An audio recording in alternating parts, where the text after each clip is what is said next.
So, firstly, can you share more about your experience with Crave, like why you joined in the first place, maybe the project, what you were working on, or like why you joined in general?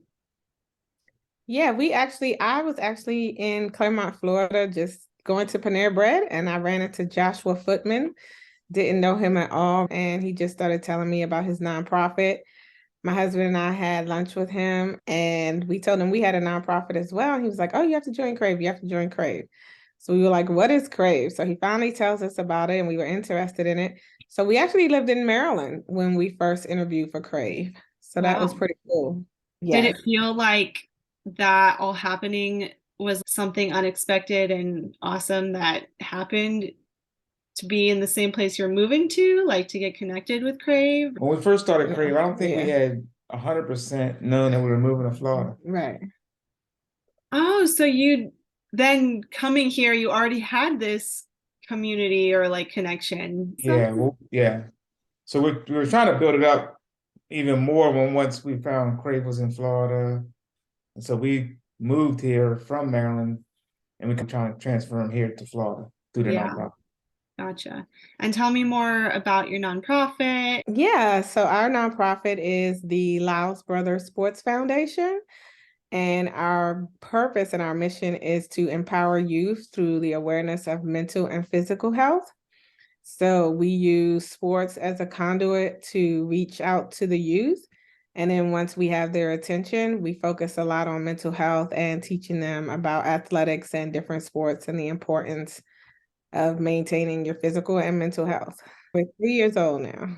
Compared to the first year that you started to now, like what maybe is one or two like main changes or growths that you've seen that you've undergone? So I know one thing that we've done that we really wanted to do was a sports camp. We did that last summer.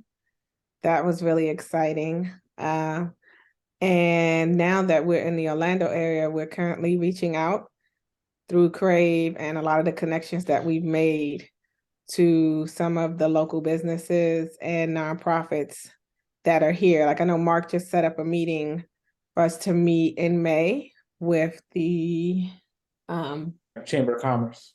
yeah, with the Chamber of Commerce. And we also have we've had quite a few connections here since we were part of Crave that made it easier to segue into from Maryland into Orlando because we were part of Crave. And how was it being part of Crave together? I don't know if there've been like many couples who've joined together. Yeah, well, we had one couple that was in our group as well. That was actually, A whole family. yeah, family. I think going through it as a couple was really helpful because it helped me because we were going through a lot in our personal lives at the time. And so when I was unavailable, Mark would be available and then we share the information. So we were able to tag team when one of us wasn't able to make it. So it was really helpful. And he would hear things that I wouldn't hear because we have different learning styles. And that also made it helpful as well. Is there another thing about your time in Crave, like another impact that stands out to you? Yeah, I think for me, the relationship we have with Shelly and then meeting her husband, like we've actually had them over for dinner, like they're very priceless. And I just feel like I don't feel like they're just I actually forget that that's how we met them is through Crave because I feel like they're just like Shelly and Jad right now. I think the people we've met and having like-minded people around, it's been amazing. What about for you? Yeah, that's what I was going to say. Shelly was a big part of it because Keisha just mentioned it. We were in transition with a lot of things, so it was tough, even sometimes for one of us to be on the calls. So we missed a couple meetings. Then we were trying to run a nonprofit, and she was running a business too. And then the transition of coming down here, it kind of helped and it hurt both because we were in the midst of traveling. But with all that being said, Shelly was a big part of understanding what we were going through, and she would send emails to us and make sure that if we missed a meeting, that she would record it and send it to us. And if anything was going on that we missed, she was willing to come back and help us. So I think she was great. Yeah, she definitely was great. And she's very compassionate and caring, but she also has a lot of knowledge. So I think she's a really good balance for the foundation. Like, to me, she helped me to finish out for me, because there were times when I was like, oh, this is so hard. I'm never going to be able to do this. Did I do it at the wrong time? And she would just say, don't put so much pressure on yourself. It's okay. We're still here for you when you're finished. And so she helped me see the long haul and not just beat myself up because we were going through so much. She was really instrumental in helping us finish. That's so awesome. I think everybody. I know, it's like, I'm just remembering, like, back when I was in the third class, at the end of our year, we were all just like, oh, we want to just shower her with love because she's so good at like supporting other people. What would you tell like a prospective potential leader, like thinking about signing up for Crave? What advice would you give them, especially maybe if they were thinking like, oh, I don't know if I have the time or if I want to invest in this? I would tell them that everything that they have, the classes, make sure that you attend all of them, even though they might not all apply to you right away, but probably in the long run, you will understand more. So that's one of the biggest things that I would tell new people coming into the Crave group. And everybody that we've had were very friendly and very helpful in anything that we wanted to do together. And we try to, if we were doing a project, we would let them know they would be supportive. If they were doing something, we would try to support them as well.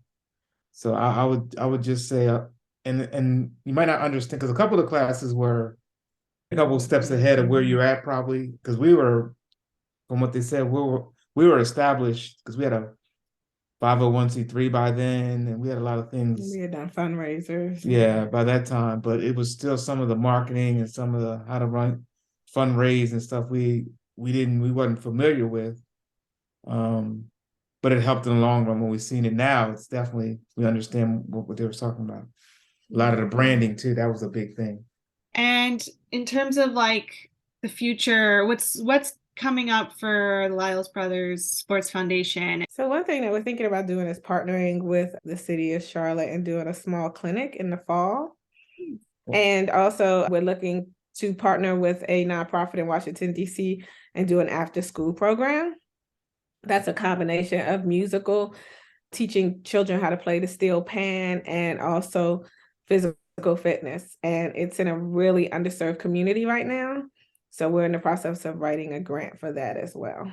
I'm just curious, like with the Washington, D.C. partnership, like, so your minds are like Orlando because you're there, but also still working in Maryland and in that area and like keeping those connections alive and whatnot for the foundation. Yeah, so your relationships are very important. So the ones that we have, that we know some people that are in that school that we want to do the after school program. So we've looked at it. If we're going to do something in Maryland, we always say we need to have a definitely a relationship with them, because we don't want to just fly up there and fly back for any reason. But if the relationship is strong, then we'll go after it. If it's not, we've learned that too, that we got to be selective on what we take and what we do.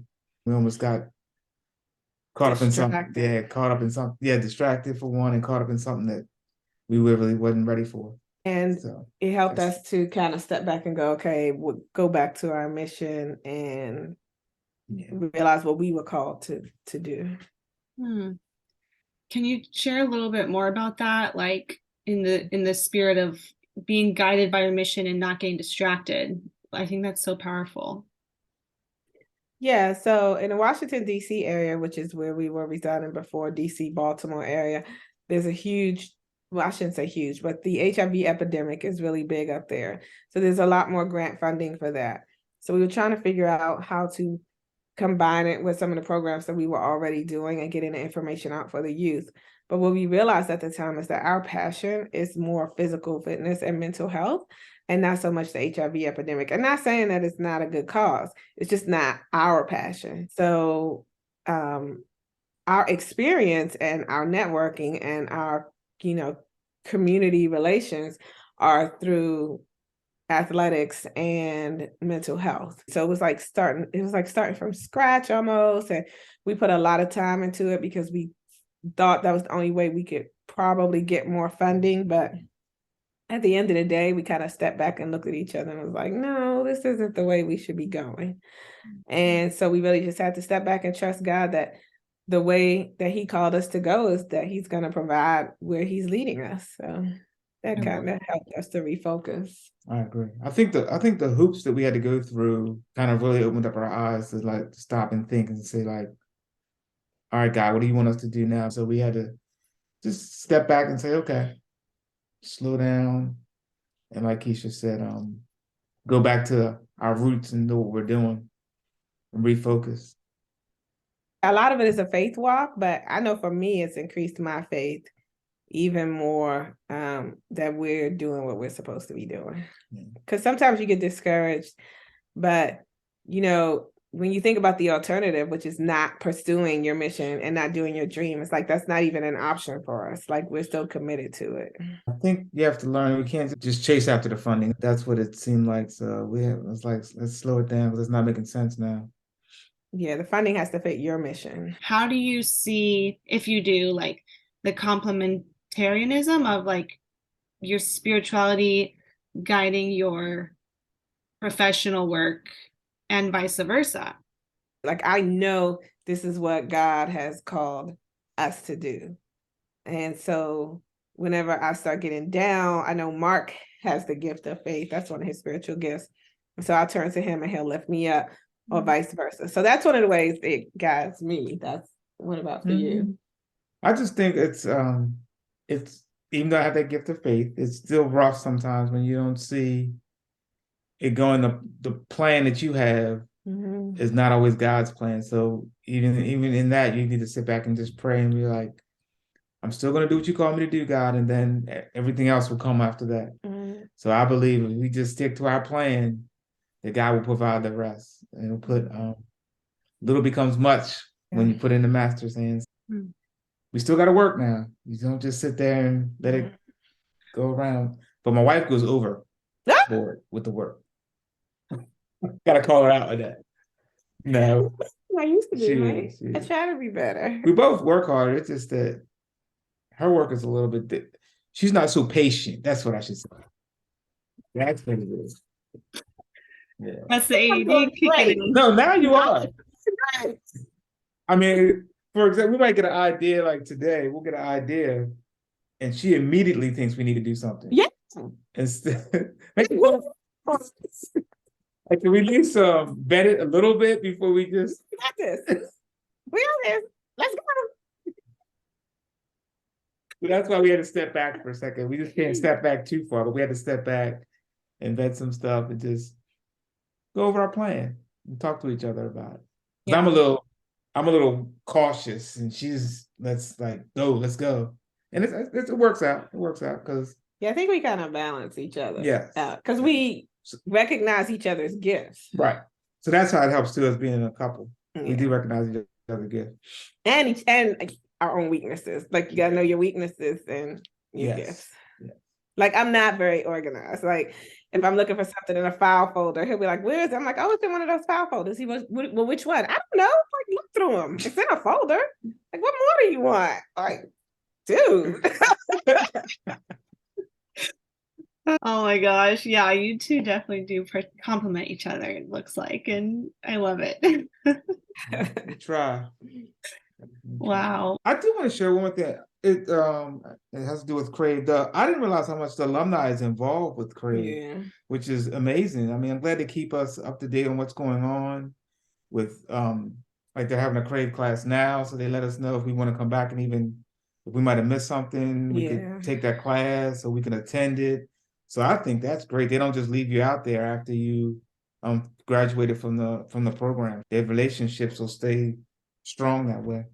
Yeah, definitely. And if anybody wants to follow us on Instagram, we're on Instagram at Lyles Brothers SF. And we're a fun Instagram to follow. Well, thank you so much for your time. And it was great to meet you both. And I mean, I've seen you on all our website stuff, but it's great to chat in person. Thank you, Olivia. Thank you so much.